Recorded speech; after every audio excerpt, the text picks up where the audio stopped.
Bab 417. Kamu berhutang padaku. Biarkan dia mengambil ponselku saja sudah cukup, kemudian biarkan mereka pergi.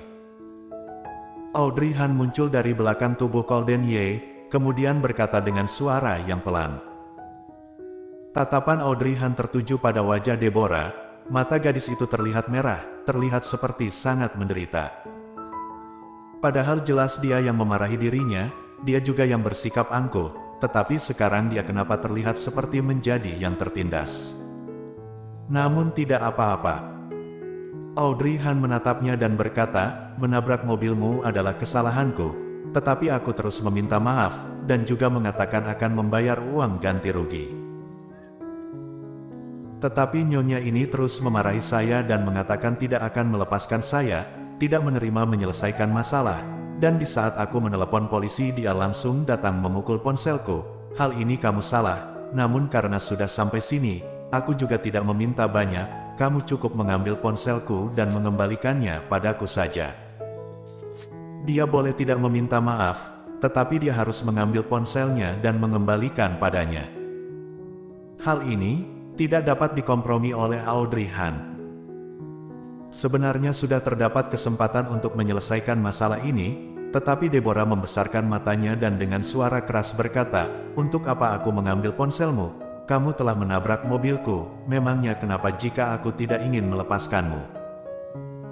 Memangnya kenapa jika aku memukul ponselmu, bukankah kamu harus menerimanya karena telah berbuat salah? Suasana di sana menjadi hening. Colden Ye mengerutkan alisnya, dan dengan tidak senang berjalan ke depannya. Tetapi Audrey Han mengulurkan tangannya dan menghadangnya, biarkan aku sendiri yang menyelesaikannya. Kamu. Colden Ye menyipitkan matanya, kemudian memperingatinya dengan berkata, lebih baik kamu jangan menahan emosimu lagi, jika tidak, mungkin aku sendiri yang akan menyerang Kinskor. Audrey Han menatapnya dengan bingung, pria ini kenapa? Jelas-jelas ingin mempermalukannya bukan? Kenapa sekarang terus membantunya? Meskipun tidak mengerti, namun Audrey Han tidak dapat memikirkannya lagi. Kemudian dia berjalan ke depan Deborah. Karena kamu tidak bersedia mengambil ponselku, maka kerusakan mobil juga sudah bukan tanggung jawabku lagi. Ini sudah merupakan kompromi yang paling besar dia berikan, dia mengambil ponselnya sendiri, tetapi biaya perawatan mobil, sedikit pun tidak dia bayar. Kamu. Ekspresi Deborah berubah, kemudian maju ke depan dan mendorongnya dengan kuat, atas dasar apa kamu tidak bertanggung jawab? Kekuatannya sangat besar, kemudian mendorong Audrey Han ke depan.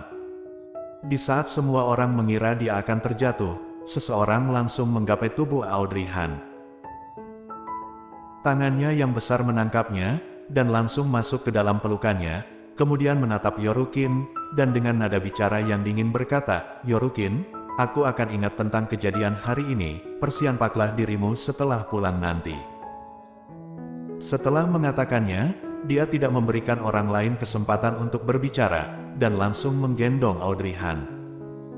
Audrey Han, turunkan aku. Arthur Xiao. Colden Ye memanggil dengan nada bicara dingin, seketika Arthur Xiao yang berada di dalam sekumpulan penonton langsung kembali sadar. Ya Tuhan. Dia merasa dirinya sudah bersembunyi sangat baik, tetapi kenapa dapat ditemukan? Kenapa masih tidak cepat keluar untuk menyelesaikan hal ini? Suara Colden Ye seperti memiliki daya tembus, dan muncul layaknya petasan. Arthur Xiao sadar Tuan Ye sudah marah, dia tidak berani bersembunyi lagi, dan segera keluar. Tuan Ye. Sebenarnya dia baru tiba tidak lama, ditambah lagi posisi dia berdiri tidak dapat melihat wajah Audrey Han. Dia hanya ingin tahu, wanita mana yang dapat membuat Colden Ye akhir-akhir ini menjadi kehilangan akal sehat. Setelah dia tiba di depan Colden Ye, Arthur Xiao baru dapat melihat dengan jelas orang yang berada di dalam pelukan Colden Ye. Dia terkejut dan membesarkan matanya. Diam untuk apa? Kamu atasi masalah di sini. Nada bicara Colden Ye yang dingin membuat Arthur Xiao menjadi kembali sadar, kemudian dia baru mengangguk, baik, aku akan menyelesaikannya dengan baik Tuan Ye. Dan di sisi lain, Golden Ye langsung membawa Audrey Han, dan sama sekali tidak memedulikan respon dari Audrey Han. Audrey Han dibawa masuk ke dalam mobil. Setelah Golden Ye membungkuk membantunya memasang sabuk pengaman, dia baru kembali sadar. Saat dia baru ingin berbicara, Golden Ye langsung menatapnya. Jika kamu ingin mengatakan kamu ingin kembali, itu tidak mungkin. Setelah mengatakannya, dia langsung menutup pintu, kemudian berputar dan membuka pintu pengemudi. Audrey Han. 5 tahun telah berlalu, kenapa orang ini masih begitu berharisma? Namun, mata Audrey Han berkilau, dan tertuju pada kakinya. Dahulu saat duduk di atas kursi roda, auranya sudah tidak kalah dari orang lain. Sekarang dia sudah dapat berdiri, dan auranya semakin dapat menekan orang lain. Audrey Han mengerutkan bibirnya, dan menoleh keluar jendela. Sudahlah. Anggap saja aku berhutang budi padamu. Setelah dia duduk di kursi pengemudi, Audrey Han berkata. Gerakan Golden Ye terhenti sejenak, seperti sedang memikirkan sesuatu, kemudian terdapat maksud tertentu pada tatapannya. Berhutang budi padanya. Hehe, ini tidak buruk. Di waktu yang akan datang jika memerlukan sesuatu, Tuan Ye katakan saja, selama aku dapat melakukannya, maka akan aku lakukan. Semuanya dapat dilakukan. Tatapan Golden Ye terlihat semakin panas, dan menatap wajahnya. Seketika wajah Audrey Han menjadi panas, kemudian berkata, ini hanya untuk pekerjaan, jika masalah pribadi mungkin aku tidak dapat membantunya. Intinya, Golden Ye mendekatinya, nafasnya sangat dekat, kamu berhutang padaku, aku akan memintanya kembali. Audrey Han, Tuan Ye apakah membutuhkan bantuanku? Jika telah terpikirkan akan aku beritahu. Dia kembali menarik tubuhnya, menghadap ke pengemudi dan pergi dari tempat ini. Audrey Han mengerutkan alisnya, dia ingin membicarakan tentang ponsel dan mobilnya, tetapi teringat Arthur Xiao yang menyelesaikannya, dirinya tidak menanyakannya lagi. Dia dapat dianggap kenal dengan Arthur Xiao. Orang ini dapat begitu lama bekerja dengan Golden Ye, maka kemampuannya dalam menyelesaikan masalah pasti nomor 1. Dia percaya dengan cepat ponsel dan mobilnya akan kembali ke dirinya. Berpikir sampai sini, Audrey Han menjadi merasa tenang, kemudian bersandar sembari melihat pemandangan yang tidak berhenti bergerak. Kejadian yang terjadi akhir-akhir ini sudah seperti mimpi. Bahkan dirinya sendiri tidak menyangka akan begitu cepat bertemu dengan Golden Ye setelah kembali. Kemudian, dia juga memiliki kerjasama dengannya, mungkin di waktu yang akan datang dia akan sering bertemu dengannya. Sekarang, dia duduk di dalam mobilnya. Jelas-jelas, dia memutuskan untuk menjauhi dirinya, dan juga akan berpura-pura menjadi orang asing jika bertemu dengannya di jalan. Tetapi kondisi sekarang, sama sekali tidak dalam pengendaliannya. Bagaimana ini?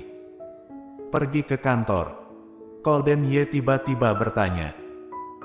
Audrey Han kembali sadar, kemudian mengangguk, masih ada yang harus aku selesaikan di kantor, terima kasih. Suasana di dalam mobil menjadi hening, dan mobil berjalan menuju kantornya.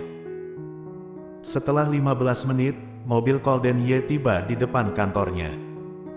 Aku masih ada urusan. Golden Ye menatapnya dengan tatapan licik, kamu naik saja sendiri. Mendengar ucapannya, tubuh Audrey Han membeku saat sedang melepaskan sabuk pengaman. Apa maksud dari ucapan orang ini? Jadi apakah dia akan menemaninya naik ke atas jika dia tidak memiliki urusan? Dan juga, dia sama sekali tidak ingin naik ke atas bersama dirinya. Hei, apakah kamu sedang mencibirku di dalam hatimu? Golden Ye berkata lagi.